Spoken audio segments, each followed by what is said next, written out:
वर्णन हो रहे कॉन्स्टिट्यूशन का निर्माण कैसे हुआ, कॉन्स्टिट्यूशन के संबंध में उसकी प्रस्तावना पर एक पूरा वीडियो अपलोड किया और आज उसी प्रक्रम में मैं आपके साथ मूल अधिकारों पर चर्चा करूंगा। मूल अधिकार नाम से समझ में आते हैं हमारे राइट्स, फंडामेंटल राइट्स।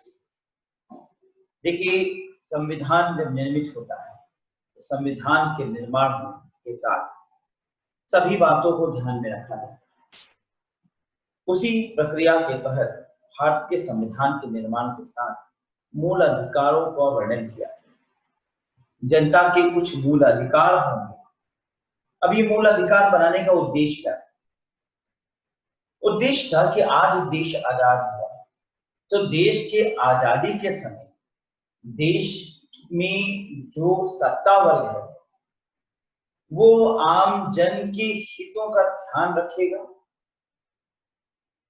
लेकिन कुछ समय के बाद सत्ता वर्ग में परिवर्तन होगा। सत्ता वर्ग में जो देशभक्ति की भावना है वो थोड़ी कम होती जाएगी। एक समय ऐसा भी आ सकता है जब सत्ता में काबिज लोग दुष्प्रक्रिया या कह सकते हैं दुर्विचार के साथ कमावेश दुर्विचार के साथ शासन करने लगे। ऐसी स्थिति में कैसे, किस तरीके से देश की जनता अपने अधिकारों की रक्षा कर सके, तो देश की रक्षा अपने अधिकारों की देश की जनता अपने अधिकारों की रक्षा कर सके, इसके लिए संविधान में मूल अधिकारों का वर्णन कर दिया, ताकि कोई भी सत्ता क्यों ना हो, सत्ता सीमित वर्ग अगर आम जनता के अधिकारों का हनन करता है तो ऐसी दशा में उसे एक औजार दिया जाता है।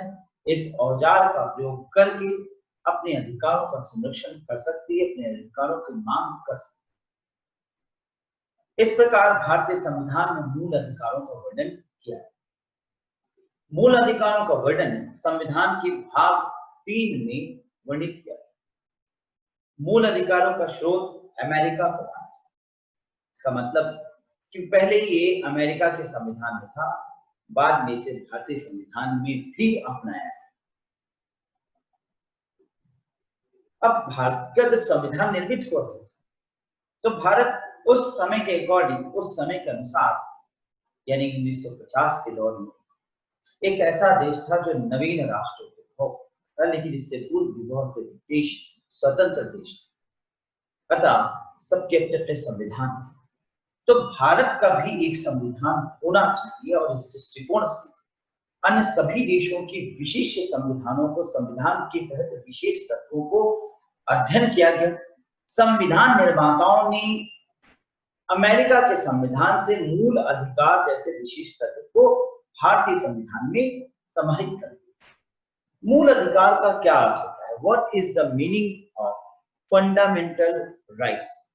तो वे अधिकार जो व्यक्ति के जीवन के लिए मौलिक और अनिवार्य होने के कारण संविधान द्वारा नागरिकों को प्रदान किया जाता है और जिन अधिकारों को राष्ट्र द्वारा भी हस्तक्षेप नहीं किया जा सकते वे मूल अधिकार,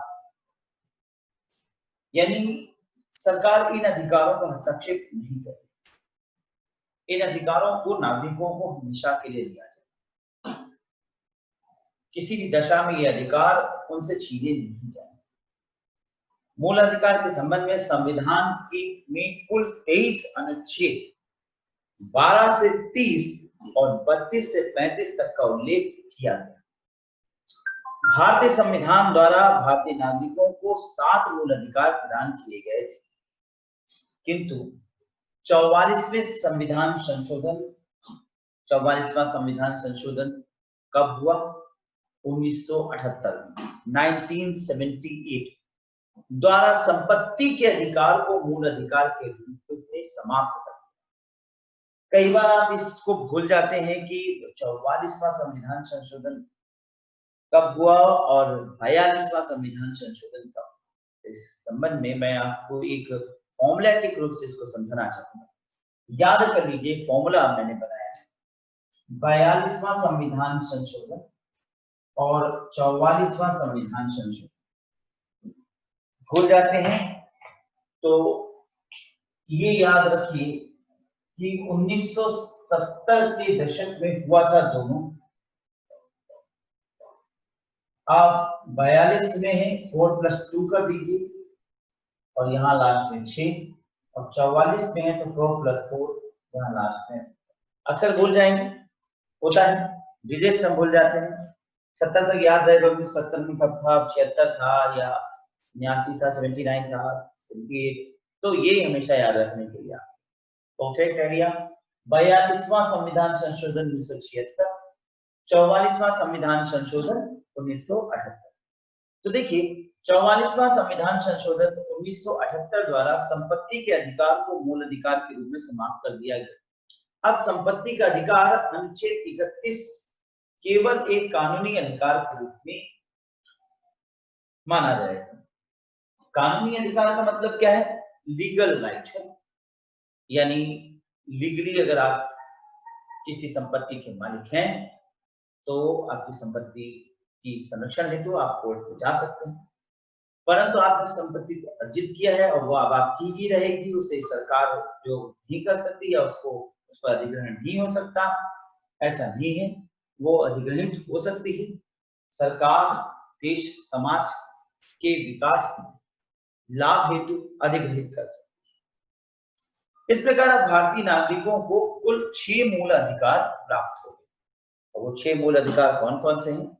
तो सबसे पहले समानता का अधिकार, जिसका वर्णन अनुच्छेद 14 से अनुच्छेद 18 तक किया है। समानता का अधिकार जिसका वर्णन अनुच्छेद 14 से अनुच्छेद 18। दूसरा है स्वतंत्रता का अधिकार, जिसका वर्णन अनुच्छेद 19 से अनुच्छेद 22 तक किया है, राइट टू फ्रीडम। तीसरा है शोषण के विरुद्ध अधिकार, राइट अगेंस्ट एक्सप्लॉयटेशन, जिसका वर्णन 2 अनुच्छेदों में, अनुच्छेद 23 और अनुच्छेद 24। चौथा धार्मिक स्वतंत्रता का अधिकार, जिसका वर्णन अनुच्छेद 25 से अनुच्छेद 28 तक वर्णित है। पांचवा संस्कृति और शिक्षा संबंधी अधिकार, अनुच्छेद 29 अनुच्छेद 30 में वर्णन किया गया है।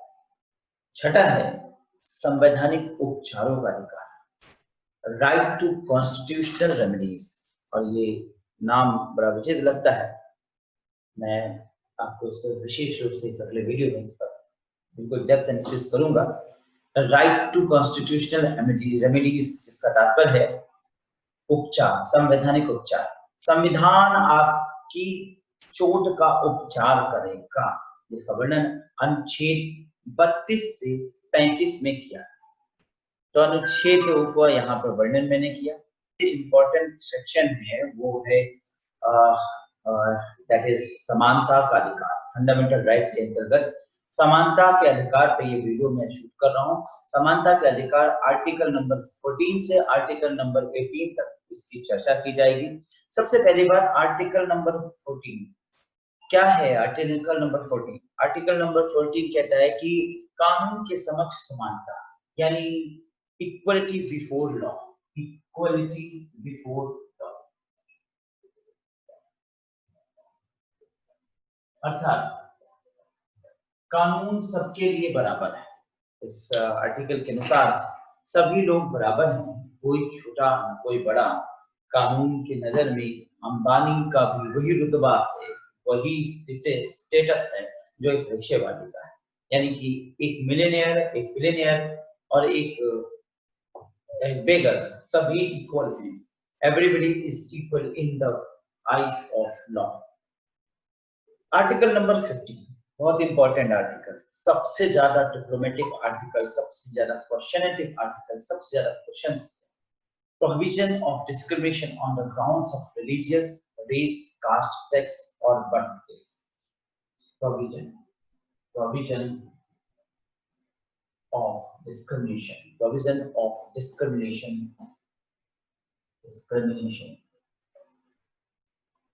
on the ground of religious, धर्म, religious, धर्म, race, जाति, धर्म, जाति, caste, sex, caste, sex, and that is place of birth, जन्म स्थान, place of birth. Now हम देखें तो यहाँ पर 5 चीजों, 5 आधारों पर किसी भी प्रकार का भेदभाव को निषेध किया। बहुत बार ये पूछा गया 5। सबसे पहले धर्म, धर्म के आधार पर भेदभाव का निषेध। मैं यहाँ पर रुकूंगा और मैं आपसे जानना चाहूंगा कि धर्म क्या है। कई बार ऐसा है कि मैंने देखा स्टूडेंट्स को कॉन्सेप्चुअल वर्ड्स की मीनिंग ही नहीं क्लियर। व्हाट इज रिलीजन, धर्म किसे कहते हैं? तो जब हम धर्म की बात करते हैं तो धर्म का तात्पर्य होता है धारण। That means to accept, to follow, धारण करना। धर्म वास्तव में द्रि धातु, संस्कृत की द्रि धातु से बना है, जिसका तात्पर्य है धारण करना।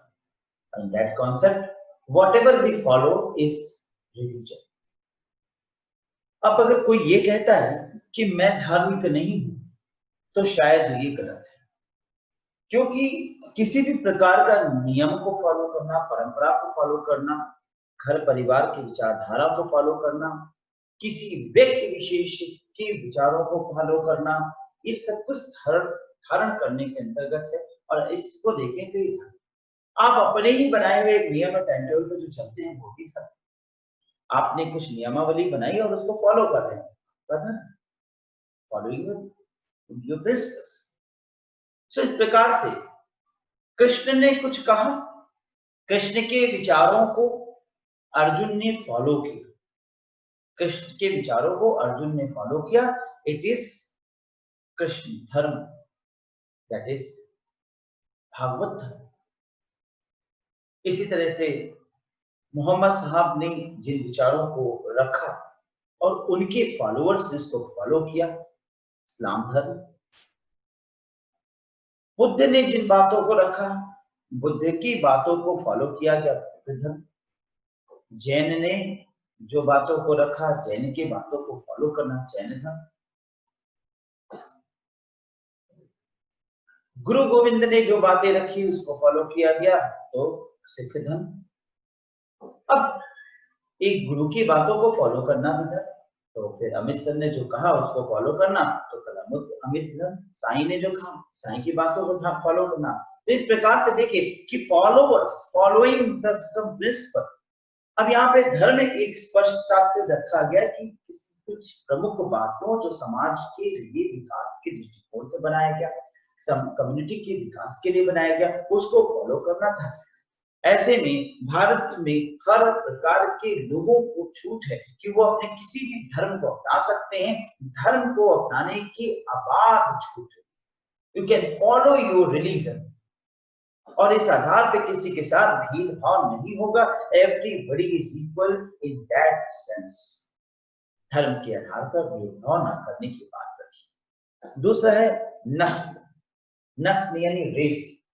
वास्तव में रेस है क्या? रेस यानी प्रजाति, जाति से भिन्न प्रजाति। प्रजाति का तात्पर्य होता है शारीरिक बनावट के आधार पर एक समूह दूसरे समूह से अलग होता है, उस समूह को एक प्रजाति और दूसरे समूह को दूसरी प्रजाति कहा जाता है। इस दृष्टिकोण से देखें तो मंगोल समुदाय से मंगोल जाति, इस प्रकार से देखें तो नेपाली समूह, नेपाल के लोगों का कद काठी छोटा होता है, रंग थोड़ा सा धुआं होता है और बॉडी गोल होती है, तो वो नेपाली प्रजाति। ऑस्ट्रेलियाई प्रजाति, नीग्रोइड प्रजाति। तो देश नहीं, दुनिया के ही बड़े हिस्सों में डिफरेंट प्रजाति किसी भी जीव में पाया जा सकता है। कुत्तों की भी प्रजाति होती, बिल्ली की प्रजाति होती, शेर की, चींटी की, कई प्रकार की होती। तो इस प्रकार से प्रजाति यानी कि शरीर की ढील डाल पर आधारित वर्गीकृत समूह। तो किसी भी प्रजाति का व्यक्ति क्यों ना हो, उसको उसके साथ किसी प्रकार का देश में कोई भेदभाव नहीं किया जाएगा। ये हुआ प्रजाति। जाति क्या है? प्रजाति और जाति। जाति वास्तव में इसका विकास काफी पहले वर्ण व्यवस्था के साथ हुआ था। जाति से पूर्व वर्ण सिस्टम समाज में ऐसा माना जाता है। वैदिक काल समाज में लोगों के गुणों के आधार पर उनसे उनकी क्रियाओं का निर्धारण किया जाता। आप वर्ण करिए, वर्ण यानी चयन कीजिए कि किस क्रिया को करना चाहिए। तो जिसके पास जैसे गुण थे वैसे उसने कार्यों का वर्णन किया। किसी के पास वणिक कार्य करने में स्पेशलिटी थी, व्यवसाय कार्य में दक्ष व्यक्ति था, तो उसने वैश्य वर्ण का वर्णन कर लिया। पूजा पाठ ईश्वर में आसक्ति किसी के पास अधिक थी, तो ईश्वर की पूजा, ईश्वर की उपासना के दृष्टिकोण से ब्राह्मण वर्ण शिक्षण दीक्षण का कार्य भी इसी वर्ग ने रखा।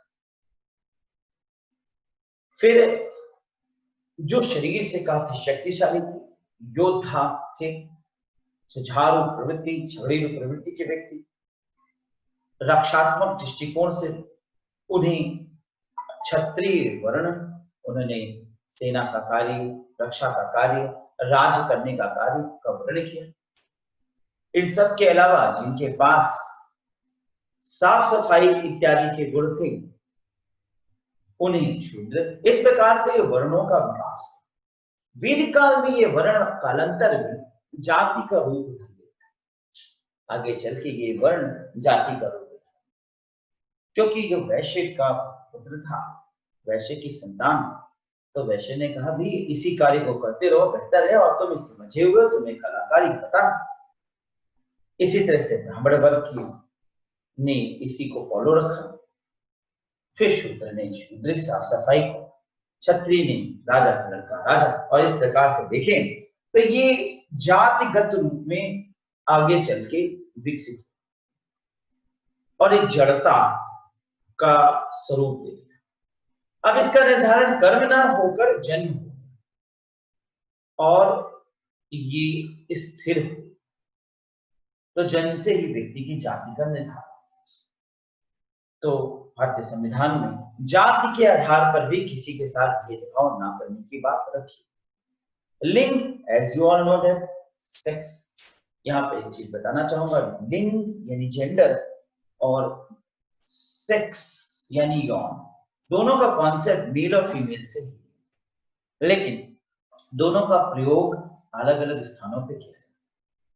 जब हम सेक्स यानी यौन की बात करते हैं तो हम इस शब्द का प्रयोग जनरली बायोलॉजिकल डिस्क्रिमिनेशन के लिए करते हैं, जैव वैज्ञानिक वर्गीकरण के लिए करते हैं। जब हम लिंग का प्रयोग करते हैं, जेंडर, तो इस शब्द का प्रयोग हम समाज यानी समाज सोशियोलॉजिकल डिस्क्रिमिनेशन, सामाजिक विभेदीकरण के लिए करते हैं। तो समाज में किसी पद के दृष्टिकोण से अगर हमें मेल और फीमेल, स्त्रीलिंग और पुल्लिंग की व्याख्या करनी है, तब हम वहां पर लिंग शब्द का, लेकिन जब हम बायोलॉजिकल दृष्टिकोण से बात कर रहे होते हैं तो वहां पर हम सेक्स का प्रयोग। एक छोटा सा एग्जांपल, आप किसी पद के लिए फॉर्म भरते हैं, उस फॉर्म में जेंडर शब्द टाइप होता है, मेल और फीमेल। लेकिन अगर आप ब्लड टेस्ट रिपोर्ट लेते हैं तो उसमें रिपोर्ट में सेक्स शब्द लिखा होता है, मेल और फीमेल। जिस प्रकार से भारतीय संविधान में कहा गया कि लिंग के आधार पर किसी के साथ कोई विभेद नहीं किया जाएगा, कोई डिस्क्रिमिनेशन नहीं होगा, सभी को बराबरी का दर्जा दिया जाएगा। इसके बाद किए गए, जो कि यह बताता है कि भारत में ये धर्म, जाति, लिंग, जन्म स्थान और प्रजाति के आधार पर विभेद नहीं किया जाता।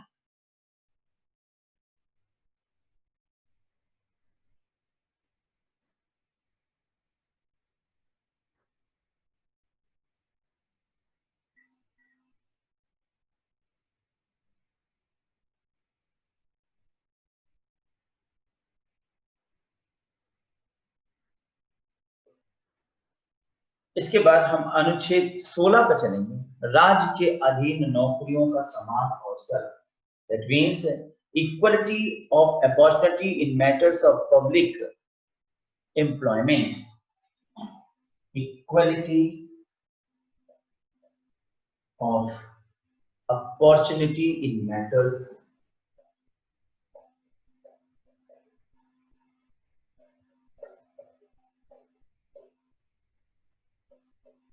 of public employment.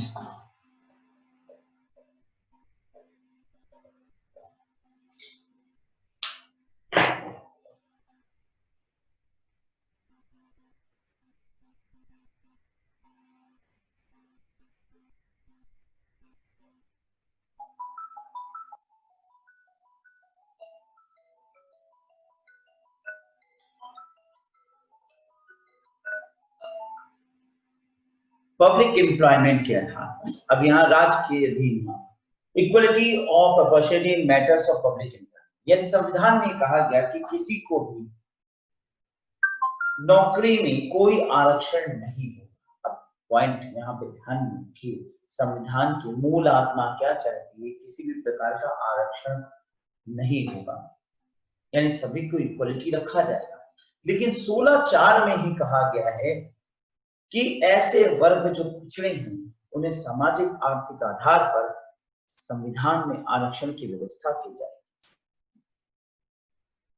लेकिन एक नियत समय अवधि के लिए।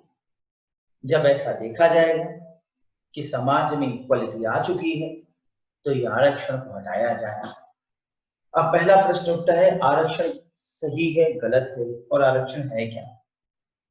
आरक्षण वास्तव में एक ऐसी पॉलिसी है जिसमें किसी एक वर्ग विशेष को कुछ समय के लिए दूसरे वर्ग से अधिक अधिकार दिया जाता है।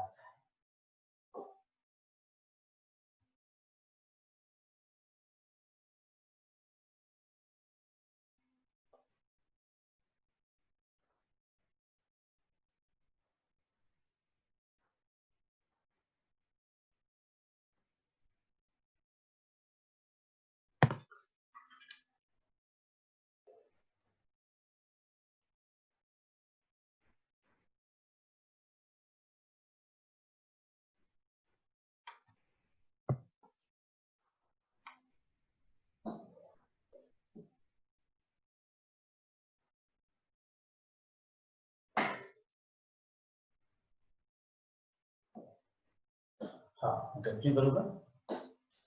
आरक्षण का जो मेन उद्देश्य है वो ये देखना है, ये सुनिश्चित करना है कि यदि कोई वर्ग काफी समय से कुछ विशेष सुविधाओं से वंचित रहा तो वर्तमान में उसे सुविधाएं प्रदान करा जाए, वर्तमान में उसे सुविधाएं देने का प्रयास किया जाए, जिससे कालांतर में अगर वह पिछड़ गया है तो आने वाले समय में हम दोनों को बराबर, जो पिछड़ा वर्ग है उसको और जो अगड़ा वर्ग है उसको, दोनों को बराबर पटरी पर ला दें।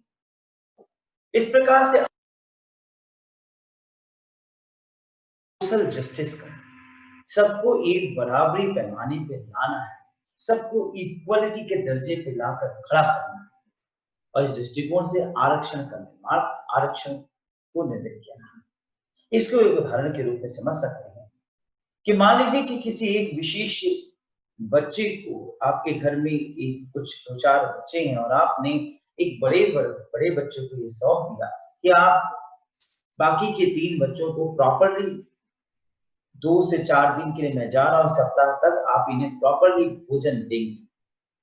आपके ना रहने पर बड़े बच्चे ने छोटे बच्चों को प्रॉपरली भोजन ना दे करके ज्यादा से ज्यादा स्वयं बेनिफिट, आप जब लौट के आए और आपको पता चलता है कि पिछले 1 सप्ताह में अनियमितता हुई है और जो छोटे बच्चे हैं उनको सुविधा से वंचित रखा है, तो सजा के भी दृष्टिकोण से और न्यायिक समाजीकरण यानी इक्वलिटी के दृष्टिकोण से अगले सप्ताह आपने उसी प्रक्रिया में छोटे बच्चों को अधिक सुविधा और बड़ों को वंचित कर। लेकिन 1 सप्ताह बाद अब ये व्यवस्था हो गई कि सब बराबर, तो आरक्षण हमेशा के लिए नहीं, आरक्षण कुछ समय के लिए निर्धारित, कुछ समय के लिए इसे लाया जाता है ताकि समाज में इक्वलिटी आ सके, इक्वलिज्म आ सके। इस इक्वलिटी को बनाए रखने के लिए आरक्षण की जरूरत है। अतः इसीलिए अनुच्छेद 16 ये कहता है कि किसी भी दृष्टिकोण से कोई अपॉर्चुनिटी किसी पब्लिक एम्प्लॉयमेंट में किसी को नहीं दिया जाए, यानी राज के अधीन नौकरियों का समान अवसर सबको दिया जाए। लेकिन 16(4) में कहा गया कि विशेष स्थिति पिछड़े वर्गों को ध्यान में रखने के लिए सामाजिक और शैक्षिक आर्थिक दृष्टिकोण से विकास करने के लिए, सामाजिक और आर्थिक दृष्टिकोण से विकास करने के दृष्टिकोण से आरक्षण लाया जा सकता है, परंतु वह कुछ निश्चित समय के लिए। तो आर्टिकल 16 बहुत ज्यादा पूछा जाता है, आर्टिकल 16 बहुत इंपॉर्टेंट एस्पेक्ट है। मैं आरक्षण पे एक और वीडियो आपको अपलोड करूंगा जो संविधान में कई और आर्टिकल से सबको मिलाकर आरक्षण पे। फिर मैं अभी आगे चर्चा करूंगा, आर्टिकल 17 की बात करूंगा। आर्टिकल 17 स्पष्ट है, abolition of untouchability, abolition of untouchability, यानी छुआछूत को या अस्पृश्यता का निषेध।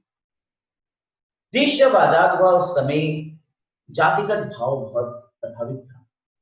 काफी समय से हमारी भावनाएं ऊंच नीच के बीच बनी हुई, उच्च जातियों प्रायः श्रमण वर्ग द्वारा, निम्न प्रायः शूद्र वर्ग द्वारा वर्गित थी। छुआछूत की भावना काफी ज्यादा थी। अतः किसी को अछूत मानना अपराध है, किसी को अछूत कहना अपराध है, उसके साथ प्रॉक्सिमिटी का बिहेवियर करना अपराध है। इसी के तहत 1955 में अस्पृश्यता अपराध अधिनियम पारित किया गया और इस कानून के अनुसार अस्पृश्यता एक दंडनीय अपराध घोषित किया गया।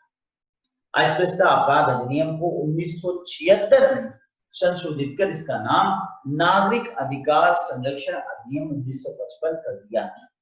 1989 में इस कानून को और अधिक कठोर बनाया गया क्योंकि ये देखा गया कि लोग मान नहीं रहे हैं और लोगों के अंदर छुआछूत और एक दूसरे की प्रॉक्सिमिटी व्यवहार बहुत ज्यादा है, तो और अधिक कठोर बनाते हुए इसे अनुसूचित जाति एवं जनजाति विरोधक कानून 1989 का नाम दिया गया। इस प्रकार से इस पर पूरा कानून बनाया गया और आज काफी हद तक ये देखा गया कि इस कानून के तहत काफी प्रभावित हुआ और देश में छुआछूत की भावना पर काफी नियंत्रण प्राप्त किया गया। इसके बाद इस खंड में राइट टू इक्वलिटी ने समानता के अधिकार के अंतर्गत आने वाली आखिरी यानी आर्टिकल नंबर 18 की बात करेंगे जो कहता है abolition of titles, abolition of titles.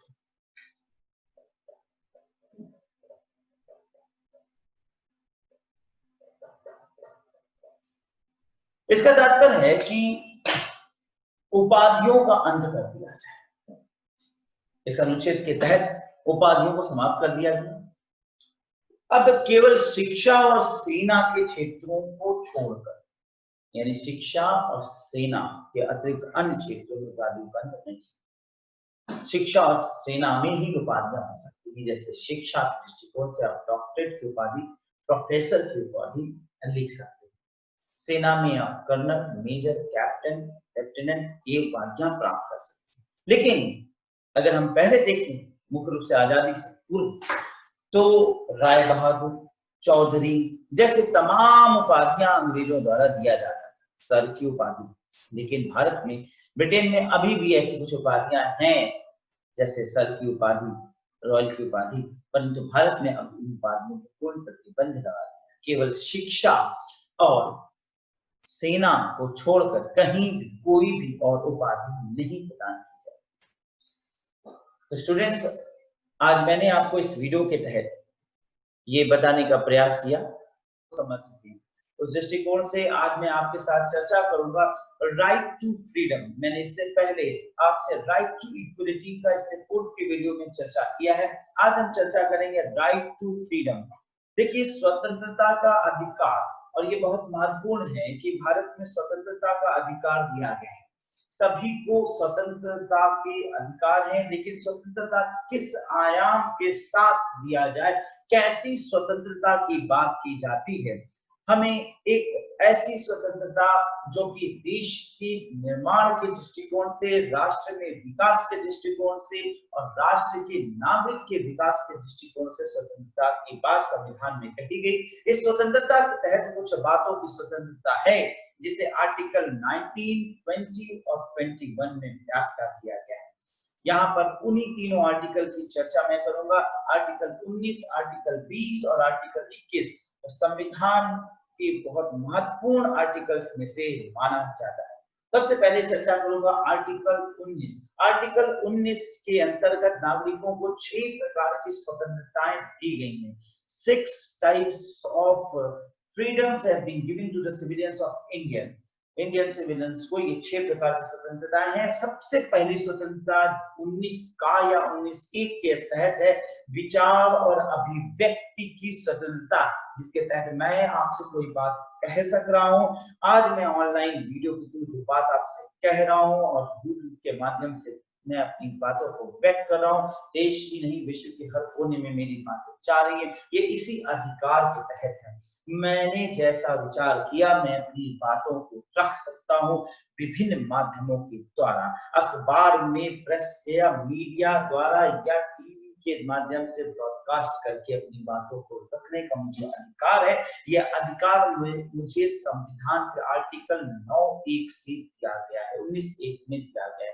Article 19(1) कहता है कि देश के सभी नागरिकों को फ्रीडम टू स्पीच और एक्सप्रेशन है, यानी विचार और अभिव्यक्ति की स्वतंत्रता है, अपने विचारों को और अभिव्यक्त करने की स्वतंत्रता है। लेकिन ये स्वतंत्रता इस बात को ध्यान में रख के दी जाती है कि आप ऐसा कुछ ना कहें जिससे देश की अखंडता को चोट हो। इसीलिए संविधान में 1976 में 42वां संशोधन करके 3 शब्द जोड़े गए थे प्रेम्बल में, यानी प्रस्तावना में, जिसमें एक शब्द था अखंडता, यानी ऐसा कुछ ना बोले, ऐसा कुछ ना कहें जिससे देश की अखंडता को चोट पहुंचे। अतः आप द्वारा अपनी बातों को रखने का आपको अधिकार है, परंतु देश की अखंडता, ब्रदरहुड, भाईचारा को चोट दिल करने का अधिकार नहीं। आप कह सकते हैं, अपनी बातों को रख सकते हैं, आपको रखने के लिए कोई बाधा नहीं है, कोई दबाव नहीं है, अपनी बातों को रखने की स्वतंत्रता है, परंतु इस प्रकार से कि देश की एकता और अखंडता को चोट ना पहुंचे। इसके बाद जो दूसरी बात रखी गई है वो to assemble peacefully without arms, यानी अस्त्र शस्त्र रहित शांतिपूर्वक सम्मेलन करने की स्वतंत्रता। देश में सभी को एक संघ बनाने की स्वतंत्रता है, सम्मेलन करने की स्वतंत्रता है, आप कहीं भी इकट्ठा हो सकते हैं और शांतिपूर्वक प्रभावी रूप से अपनी बातों को समुदाय को दे सकते हैं, समाज से अपनी बातों को कह सकते हैं। अपनी बातों को रखने के लिए आपको एकत्रित होने के लिए कोई नहीं रोकता है, लेकिन आप अगर औजार को लेके एकत्रित होते हैं, AK-47 राइफल्स लेके एकत्रित होते हैं, आप गन्स पॉइंट के साथ संघ में एकत्रित होते हैं, तो ये एक असंवैधानिक होगा, ये गलत होगा। लेकिन यहाँ पे ये बात ध्यान रखने वाली बात है, अगर आपकी संस्कृति में ऐसा वर्णन है कि आप अपने शस्त्रों के साथ एकत्रित होते हैं, तो वो सुरक्षित होगा, वो सही होगा। जैसे कि सिख संप्रदाय के लोग कृपाण रखकर चल सकते हैं, तलवार लेकर चल सकते हैं, और नागा साधु अपने साथ तलवार ले सकते हैं, और शैव साधु अपने साथ त्रिशूल ले सकते हैं, अपने संग में उनको रख सकते हैं। इस प्रकार से अस्त्र शस्त्र रहित शांतिपूर्ण सम्मेलन की स्वतंत्रता है, और संस्कृति के दृष्टिकोण से अपने शस्त्रों को अगर आप रखते हैं तो वो गलत नहीं है। इसके बाद तीसरा बिंदु आर्टिकल 19 का, टू फॉर्म एनी एसोसिएशन और यूनिकॉर्न्स, यानी समुदाय और संघ का निर्माण करने की आपको स्वतंत्रता है। देश का हर व्यक्ति चाहे जो भी किसी भी धर्म जाति से क्यों ना हो, वो कोई भी संघ निर्मित कर सकता है, वो किसी प्रकार का समुदाय बना सकता है। सोसाइटी एक्ट और तमाम प्रकार के कानून हैं जिससे आप एसोसिएशन बना सकते हैं, लोगों को यूनाइट कर सकते हैं, लोगों के साथ जोड़ सकते हैं, कॉपरेशन बढ़ा सकते हैं। ये ध्यान रखने की जरूरत है कि ऐसा संघ किसी भी प्रकार से देश की एकता को चोट ना पहुंचाता हो। आर्टिकल नंबर 19 4 पे चलते हैं। To move freely throughout the territory of India, Bharat क्षेत्र भारत राज्य क्षेत्र में आबाद भ्रमण करने की स्वतंत्रता। आपको भारत के किसी भी क्षेत्र में जाने से कोई नहीं रोकेगा। You can move to anywhere in Indian territory, आप कश्मीर में जा सकते हैं, आप कन्याकुमारी जा सकते हैं, आपको किसी भी प्रकार के कोई वीजा लेकर जाने की जरूरत नहीं है। आप स्वच्छंदता के साथ पूरे देश में भ्रमण कर सकते हैं। ना इसके बाद हम चर्चा करेंगे article number 19(5) to reside and settle anywhere in the part of territory of India, यानी आप कहीं भी देश के किसी भी क्षेत्र में रह सकते हैं। भारत क्षेत्र में आबाद लंबी अवधि में निवास की स्वतंत्रता है। आप पढ़ने की, आप व्यापार करने के, आप नौकरी करने, आप भ्रमण करने, आप घूमने के लिए, आप विचरण करने के लिए देश के किसी भी क्षेत्र में जा सकते हैं, वहां रह सकते हैं और आप जमीन खरीद सकते हैं, प्रॉपर्टी बना सकते हैं और आपको वहां से कोई अवरुद्ध नहीं करेगा। अगर यूपी का व्यक्ति महाराष्ट्र में जाकर बसना चाहे तो बस सकता है, इसके लिए उसे भारत का संविधान छूट देता है। तो भारत आपका है, आप किसी भी जगह जाकर के अपना निवास बना सकते हैं, लंबी अवधि तक रुक सकते हैं। इसके बाद बात करता हूं आर्टिकल नंबर 19(6) की, टू प्रैक्टिस एनी प्रोफेशन, यानी आप किसी भी प्रकार का प्रोफेशन कर सकते हैं। आप वृत्ति या आजीविका या कारोबार की आपको स्वतंत्रता होती है। You can practise any profession और to carry any business occupation trade anywhere in the country, यानी आप पूरे देश में कहीं पर भी अपने प्रोफेशन को कर सकते हैं, आपको कारोबार की छूट होगी। पर ऐसा ध्यान रखना है कि ऐसा कारोबार ना करें जिससे देश को क्षति पहुंचे, देश की अखंडता को क्षति पहुंचे, किसी भी प्रकार से देश को कोई कष्ट हो आपके कारोबार के द्वारा।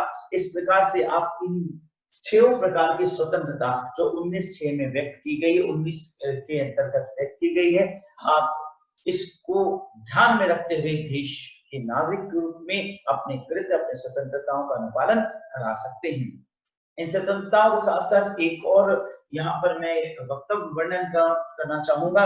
टेलीफोन टेपिंग व्यक्ति की गोपनीयता का गंभीर उल्लंघन माना गया है। ऐसा सर्वोच्च न्यायालय ने 1997 में स्वतंत्रता के अधिकार के विशेष तथा अनुच्छेद 19 की 6 स्वतंत्रताओं के संबंध में अपने एक महत्वपूर्ण निर्णय में कहा। टेलीफोन टेपिंग नहीं कोई कर सकता है। आपने अपनी बात कहा और आपकी बात किसी भी ऑपरेटर के थ्रू होकर आ रही है, ऑपरेटर के पास आपकी बातें जाती हैं, ऑपरेटर आपकी बातें सुन सकता है और वो उसको रिकॉर्ड कर सकता है, लेकिन वो सार्वजनिक नहीं कर सकता। जब तक पुलिस या किसी भी प्रकार के सर्विलांस की दृष्टिकोण से, अपराध के दृष्टिकोण से ऐसा ना कहा गया हो, यानी व्यक्तिगत रूप से आपकी बातों को कोई भी ओपन नहीं कर सकता, ये भी आपकी स्वतंत्रता के, निजता के अधिकार के तहत में आता है। स्टूडेंट्स, अब बात करूंगा आर्टिकल नंबर 20 जो एक अनन्य अधिकार है भारत के नागरिकों का, वो है अपराधों के लिए दोष सिद्धि के विषय में संरक्षण, अर्थात protection in the respect of conviction for offences, यानी किसी व्यक्ति को उस समय तक अपराधी नहीं ठहराया जा सकता जब तक कि उसने अपराध के समय के लागू किसी कानून का उल्लंघन ना किया हो। No person shall be convicted of any offence except for the violation of the law in force at the time of the commission of the act charged as an offence, यानी किसी व्यक्ति ने अगर उस समय कोई कानून नहीं चल रहा है, जैसे धारा 144 नहीं लगी, साधारण दिन की बात है, इमरजेंसी जैसी नहीं स्थिति है, और तब उसे कोई व्यक्ति जबरदस्ती इम्प्रेजेंट करता है तो या उसके खिलाफ कोई कार्रवाई करता है तो ऐसा नहीं कर सकता है। किसी व्यक्ति को उस समय तक, जब तक अपराधी नहीं ठहराया जा सकता, उस समय तक जब तक कि उसने अपराध के समय लागू किसी कानून का उल्लंघन ना किया हो, उसे अपराधी नहीं ठहराया जा सकता। इसके बाद एक अनन्य अधिकार है आर्टिकल नंबर 21, बहुत इंपॉर्टेंट अधिकार है, ये है protection of life and personal liberty. किसी व्यक्ति को उसके जीवन तथा दैहिक स्वाधीनता से विधि द्वारा स्थापित प्रक्रिया को छोड़कर अन्य किसी प्रकार से वंचित नहीं किया जा सकता। इसमें जीवन के अधिकार में आवास का अधिकार भी सम्मिलित है। पॉइंट मैं रखूंगा, यहाँ पहली बात पर चर्चा करूंगा, किसी व्यक्ति को उसके जीवन तथा दैहिक स्वतंत्रता या स्वाधीनता के विधि द्वारा स्थापित प्रक्रिया को छोड़कर किसी भी अन्य प्रकार से वंचित नहीं किया जा सकता। यानी किसी भी व्यक्ति को किसी भी प्रकार का मृत्युकारी मृत्युदंड या उसके शरीर किसी प्रकार का अत्याचार नहीं किया जा सकता जब तक विधि द्वारा यानी कानूनन किसी प्रकार पर उसके खिलाफ किसी प्रकार का अपराध साबित नहीं होता और कानून उसे कोई दंड नहीं देता, तब तक उस व्यक्ति के खिलाफ उसकी दैहिक स्वतंत्रता को बनाए रखा जाएगा, उसकी दैहिक स्वतंत्रता का हनन नहीं होगा। इसमें यह बात भी कहा गया है कि इसमें जीवन के अधिकार में आवास का अधिकार भी सम्मिलित है। यानी व्यक्ति कहीं रह रहा है, उसे रहने का अधिकार है और उसके आवास को सुरक्षित रखा जाएगा, अतः उसके रहने का अधिकार है। उसको तब तक जब तक विधि के दृष्टिकोण से वह कोई गलत नहीं है या किसी भी दृष्टिकोण से वो विधि के प्रतिकूल नहीं रह रहा है, तब तक उसे आवास का भी अधिकार है।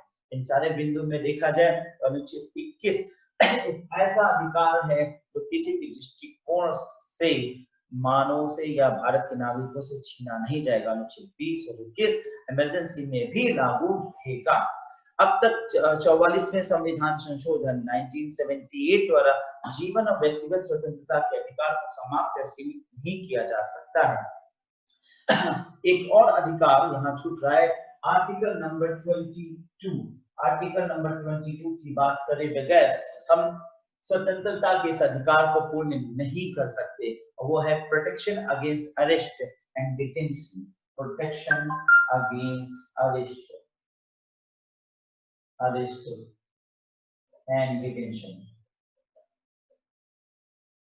यानी बंदीकरण की अवस्था में संरक्षण। Protection against arrest and detention in certain cases, बंदी बनाने के कारण किसी को बताए बिना किसी व्यक्ति को अधिक समय तक बंद नहीं रखा जा सकता।